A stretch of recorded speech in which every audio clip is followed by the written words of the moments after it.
Hello everyone, नमस्कार मेरे प्यारे दोस्तों। मेरे भाई, आज हम बात करेंगे कि अमेरिका से जो ट्रंप सरकार है वह टैरिफ पे टैरिफ लगाए जा रही और हमारी जो इकोनॉमी है वह ट्रंप को जवाब दे रही। जीडीपी का जो रेट है वो 7.8% हो गया है अब। मेरे भाई, बुलंद भारत जीडीपी दर 5 तिमाही में सबसे अधिक है। रिजर्व बैंक ने जीडीपी 6.5% रहने का अनुमान जताया था। देश की आर्थिक विकास दर ने अमेरिकी राष्ट्रपति डोनाल्ड ट्रंप को करारा जवाब दिया है।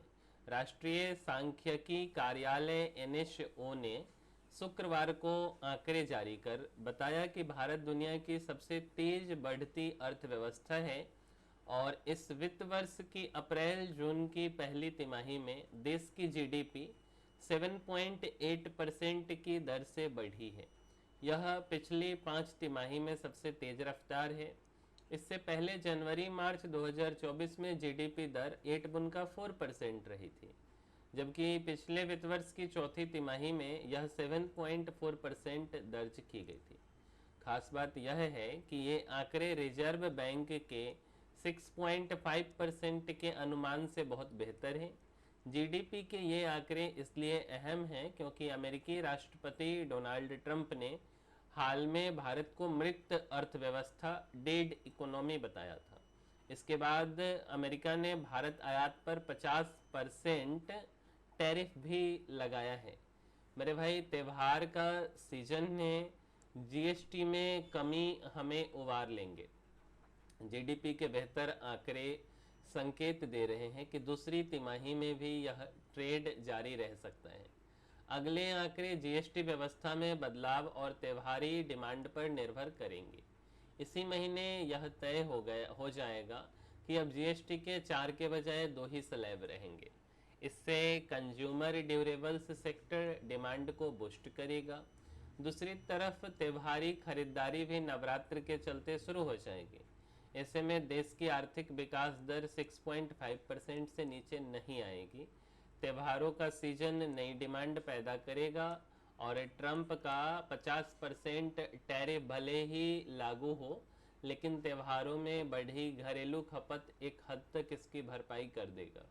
हमें इस बात का भी फायदा मिलेगा कि जीएसटी के चलते कीमतें कम हो रही है। इससे एफएमसीजी जैसे खास सेक्टरों में नई मांगे पैदा होंगी। 7.8% विकास दर के मायने यह टैरिफ के नुकसान से बचाने में मददगार जो है बेसिकली साबित होगी। 50% टैरिफ के चलते जीडीपी ग्रोथ 0.2 से 0.4% घट सकती है। फिर भी विकास दर 6.5% के ऊपर बनी रह सकती है, क्योंकि 7.8% जीडीपी ग्रोथ लंबे समय तक असर दिखाएगी। मेरे भाई, 4 पॉइंट से समझिए अर्थव्यवस्था में उछाल क्यों। सबसे पहला है मैन्युफैक्चरिंग, 7.7% से बढ़ी है। निर्माण क्षेत्र में भी 7.6% की रफ्तार से बढ़ा है। दूसरा है ब्याज दरें घटने से लोन सस्ते हुए हैं, बचत खपत बढ़ी है, नई मांग पैदा हुई, लोग घर खरीदने निकले, फैक्ट्रियां तेज चली। तीसरा है सर्विसेज ने जोरदार प्रदर्शन किया।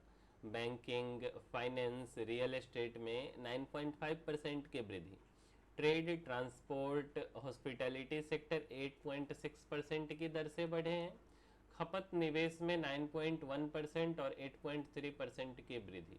जीडीपी में निर्यात का हिस्सा 20.9% पर स्थिर रहा। अच्छी बारिश और अधिक बुआई से महंगाई कम रहेगी।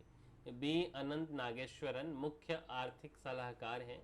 इनका कहना है कि सामान्य से अधिक बारिश से पर्याप्त बफर स्टॉक और खरीफ की अधिक बुआई से खाद महंगाई कम रहने की उम्मीद है।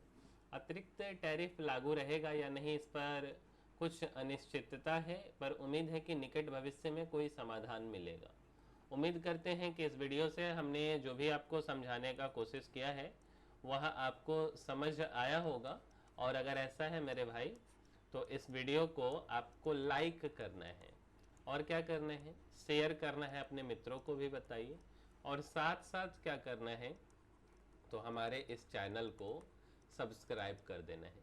मिलते हैं हम किसी अगले वीडियो में। इस वीडियो में इतना ही, तब तक के लिए धन्यवाद।